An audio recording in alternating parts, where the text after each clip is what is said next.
there are 4 papers or so. There were more than that, but it's early yet, and there are 4 papers that went looking at whether or not you might explain something um, about the COVID-19 pandemic in terms of both likelihood of people getting infected, and if people do get infected, whether or not how sick they get, if diet has any effect on those things. So if diet could mitigate the severity of your symptoms and might actually change whether or not you get it at all. And of course, at this point, even if we had the resources, this is not the sort of thing you're going to be doing experimental work on probably, so it's purely correlational, and it's basically looking at widespread, like what kinds of diets do people in different parts of India eat and in different parts of Europe. So the 2 big studies that I've spent some time with, again, big correlational, so suggestive but not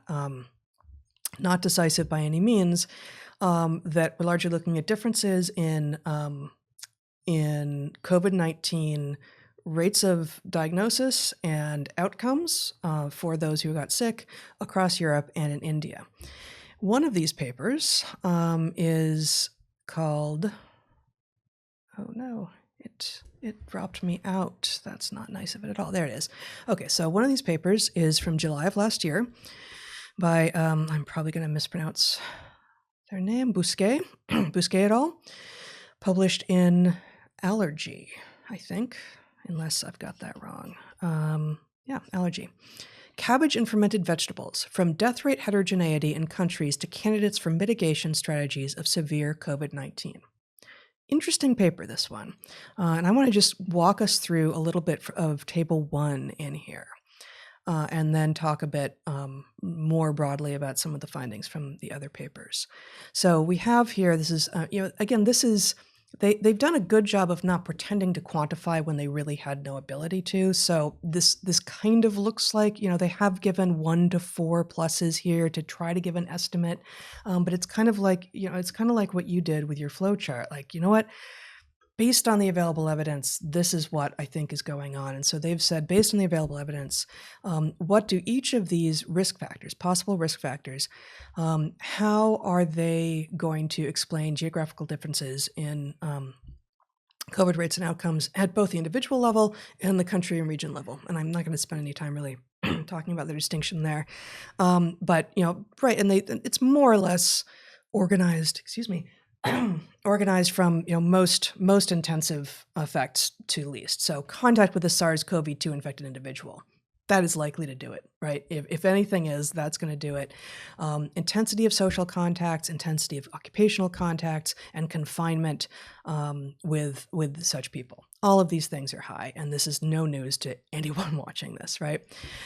We move down a little bit, and they've got diet and food and long food chain supply and traditional fermented food as the things that they begin to talk about newly. Oh, but before we even get there, vitamin D. So something you and I have been talking about for a long time, probably since March on this podcast, is other viruses seem to do more poorly in humans. Not all of them. Some other viruses seem to do more poorly in humans. The course of the disease is lessened. The severity of the symptoms are lower when those people are able to get out in the sun. So yes, you can get vitamin D in a pill form, but for all of these things, it is almost certain that if you get it in the form that, it comes to you in the form of food, or in the case of vitamin D, in the form of sunlight, it's probably going to be more efficacious. And so they revisit the vitamin D question. They find when they're just mapping diet onto COVID outcomes that low prevalence in Asia and Africa both suggest a role for diet. And specifically, they find in the next line here with regard to food, that fermented food, and this shows up twice here, that fermented food is for a number of reasons. And again, I think at this point we don't really have time to get into the diet science too much. May well be protective against maybe both getting and extremity of disease etiology in COVID-19.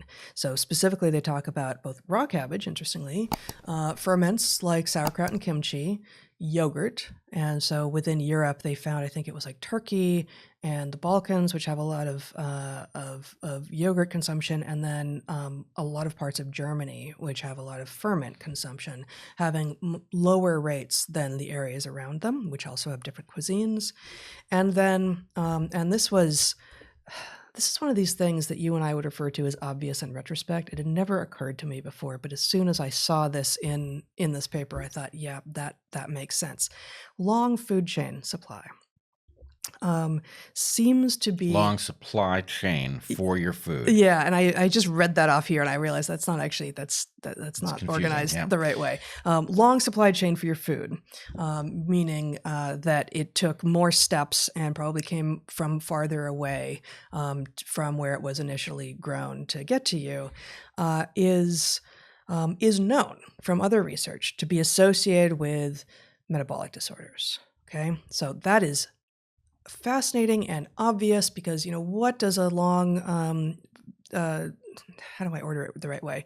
Supply chain for food tend to mean it's about food being highly processed, having some of its parts taken out and then maybe added back in as if those nutrients were always there. So it's pieces, parts, it's reductionist, and it ends up being shelf stable, maybe freezer stable. It is very much not often representative of what the original food was.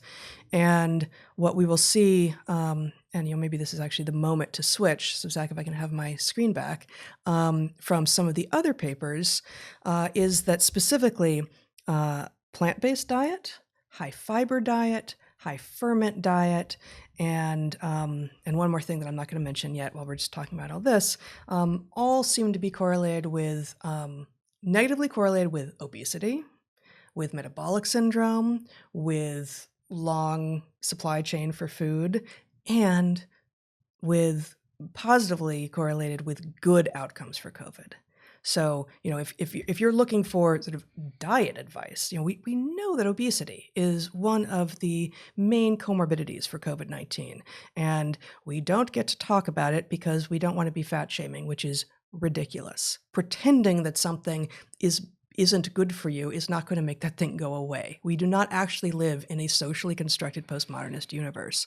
So, well, what's more, we're denying people a honest to goodness proper incentive to get in charge of their weight on the basis that, yes, okay, obesity is bad for you.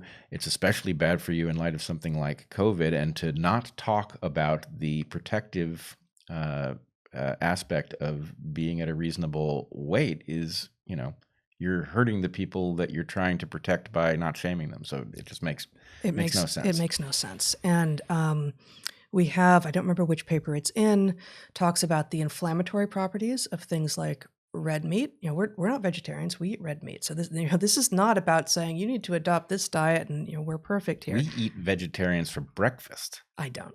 Oh. I don't eat breakfast. All right. So, red meat, gluten, largely in wheat, and alcohol are all understood to be inflammatory. And background inflammation seems to be contributing, again, to things like metabolic syndrome and weight gain. And once you have weight gain, you have obesity. So there's at least one through line, one direct line to from some of these things to, okay, maybe modifying your diet. You've always wanted to, and here you go. Like, this may actually help you stay safer in an era of, who knows, emerging zoonotic diseases or diseases created, for us by people interested in doing research. Regardless, they're out there. This one's out there, and there will probably be more. And how is it that we should be trying to keep ourselves safe? One more thing. Actually, no, couple more things. Here's a quote from a different Bousquet et al. Paper, so same lead author. This one titled, "Is Diet Partly Responsible for Differences in COVID-19 Death Rates Between and Within Countries?" They say, foods with potent antioxidant or anti-ACE activity, like uncooked or fermented cabbage, are largely consumed in low death rate European countries, Korea, and Taiwan, and might be considered in the low prevalence of deaths. Again, correlational. There's no ability to establish a causal relationship here. And then just to go back to the supply chain issue, quote, "The increasing availability of foods from big retail is a revolutionary event that has impacted crops, favoring those that have the best ratio of effectiveness over cost of production, and health at a population size level. In particular, such a change in food availability has altered alimentary habits, promoting sugar-enriched, vitamin-depopulated foods, and has become one of the causes of the obesity epidemic, especially among adolescents. These foods come from centralized farms in selected areas of the world that are distributed around the planet, elongating the supply chain of food. The impact of long supply chain of food on health is measurable by an increase in metabolic syndrome and insulin resistance." So the one more thing that we haven't mentioned yet that these papers suggest might be implicated as a useful dietary tool to avoid or mitigate the impacts of COVID is intermittent fasting, interestingly.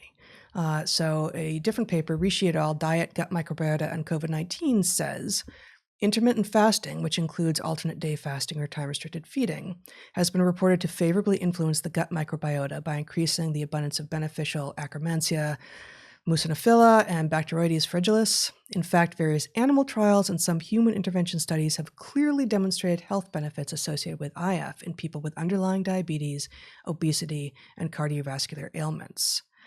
And these authors, if memory serves, specifically find demographic pockets of people who were effectively forced into intermittent fasting because they didn't have enough food due to the epidemic, due to the pandemic, who had better outcomes when they did end up getting the disease. So again, correlational, we can't know for sure, but super interesting and suggestive. And for those who have never heard of intermittent fasting before, it can be anything from you eat only for 8 hours a day and not at all for 16 to you don't eat anything for 2 days a week. Lots of different options.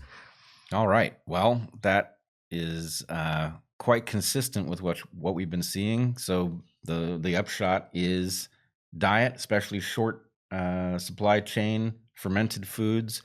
Go outside, get your vitamin D. Make vitamin D while the sun shines, as they never say. That's right. They don't say it. And what that also means is if you're outside and you're not around anyone else, get the sun on your face. You don't need to be wearing a mask if you're outside, not around anyone else. And it's been shocking to us from the beginning that outside areas were shut down. And it's one thing if you really can't control the density and people are crowded really close to one another. But so far, even these new variants don't seem to be spreading outside.